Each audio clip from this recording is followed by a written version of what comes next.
In this video, we're going to show you how to replace the brake flex hose on your Jeep Grand Cherokee located behind the driver's side rear wheel. Using your 19mm socket, loosen and remove your lug nuts.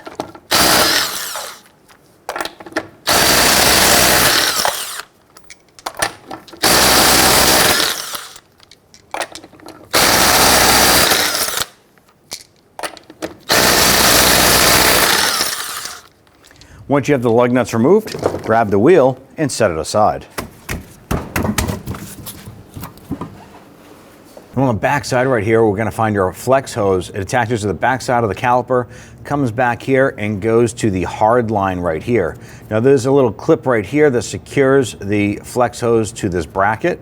We're going to have to unscrew our hard line from this, and our vehicle is pretty rusted. The clip itself just broke in my hand here. But normally what you would do to remove this securing clip right here, you would use a small pry bar or a screwdriver, and you get behind it and you would just tap this here until this clip came undone. It should be shaped like a horseshoe, securing this hard line here. So we're just going to dispose of that. Our line is pretty rusted in here, so we're going to spray that with some rust penetrant.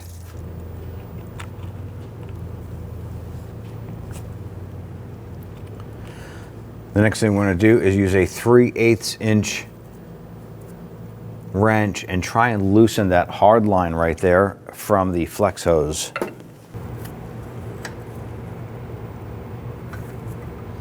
I'm going to gently work this back and forth because this threaded portion here that goes into the flex hose should unscrew, but you want to make sure that the threaded part here isn't twisting the hard line due to excessive rust buildup.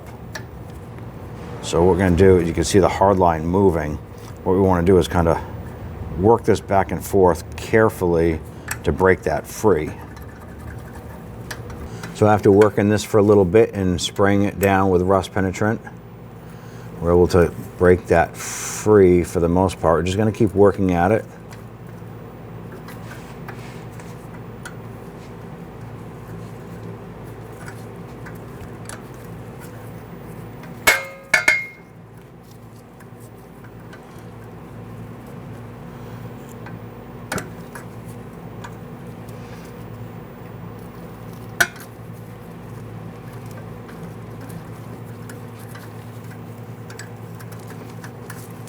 Now you will have brake fluid coming out. You want to have a catch can or a bucket underneath the vehicle to catch that fluid.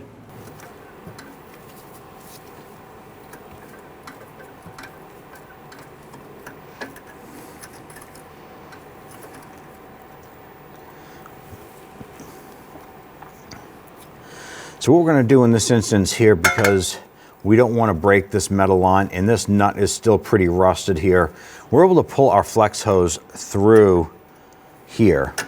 So what we're going to do is we're going to follow the flex hose to the back side of the caliper. We're going to remove the banjo bolt and the copper washers on the back side.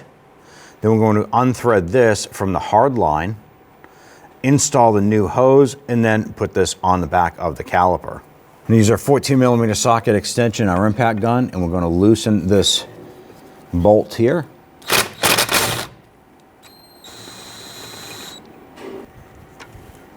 We're going to remove this, and we have our banjo bolt. There's a copper washer on the bolt side and one on the other side.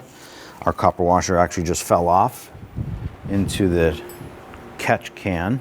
We're going to unscrew our flex hose from the hard brake line.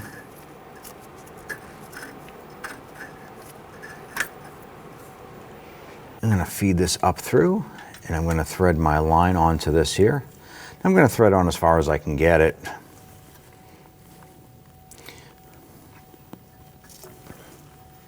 We'll go ahead and snug that into place. I'm going to go ahead and tighten that hard line to this here.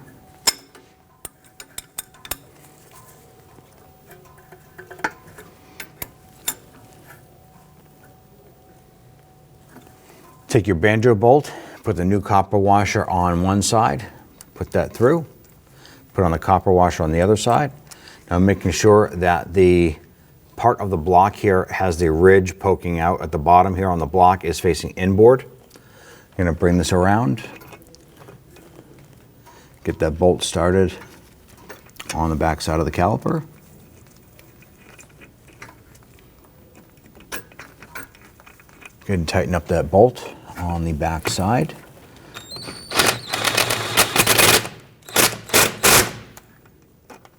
Use some solvent.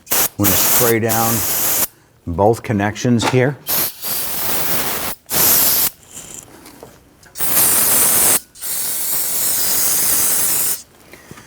We want to get rid of any of the old residual brake fluid that had dripped. Wipe everything down nice and clean. Next, we want to go ahead and line up our flex hose with this bracket. Now this flex hose has points as if you were to put a wrench on all the way around, but on the inboard side, it's actually curved. So this is keyed. It's only going to fit into this bracket one way. So go ahead and line that up. And then on the back side here, you want to reinstall your horseshoe clip. All right, we have our spring retainer or locking clip installed. Torque down our banjo bolt to 23 foot-pounds. Right above the flex hose here is going to be the bleeder bolt, and there's a little cap over this here. So you can just grab that cap. We're going to pop that off. Now the bleeder screw is a 10 millimeter. We're going to put our wrench on there and loosen that.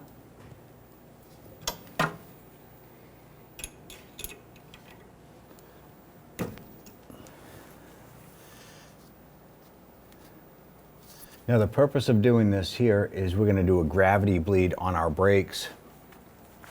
We're going to go ahead and allow for the brake fluid to come through the backside of the piston and come out through this bleeder here. And once it starts coming out, we'll go ahead and tighten this down. We're going to hop in the vehicle, pump up the brakes, make sure we have a solid pedal. Now if you have a spongy pedal, you would now want to go ahead and proceed to a full brake bleed on the brake system. But if your pedal is nice and firm, you can go ahead and take it for a test ride after you put your wheel on. There's the fluid there.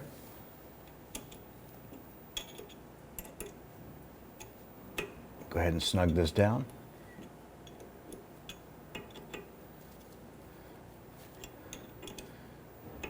And once that screw bottom's out, you want to give it just a little bit more. You want to make it snug, but not super, super tight. Give it a good wipe. Clean up any of the residual fluid that had gotten anywhere. Go ahead and reinstall the little plastic cap on there. Good, grab your wheel, line it up onto the studs, set it into place. We want to go ahead and install our lug nuts. Going to get them all started by hand first. Once we have these all started by hand, we'll come back and snug them down.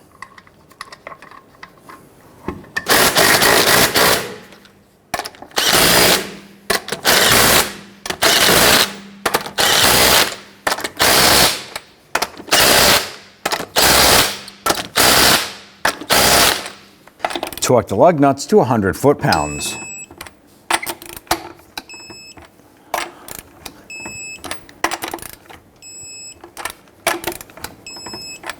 Now underneath the hood, you're going to come on over to the driver's side. You're going to find your brake fluid master cylinder area and the reservoir.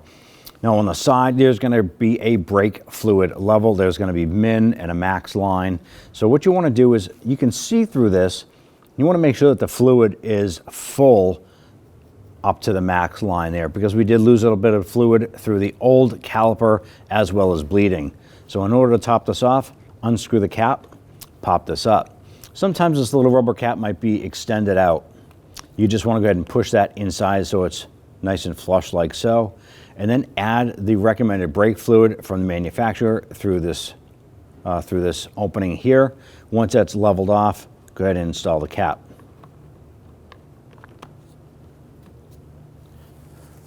You can go ahead and close the hood, take the vehicle for a test drive. When only the best will do, demand TRQ.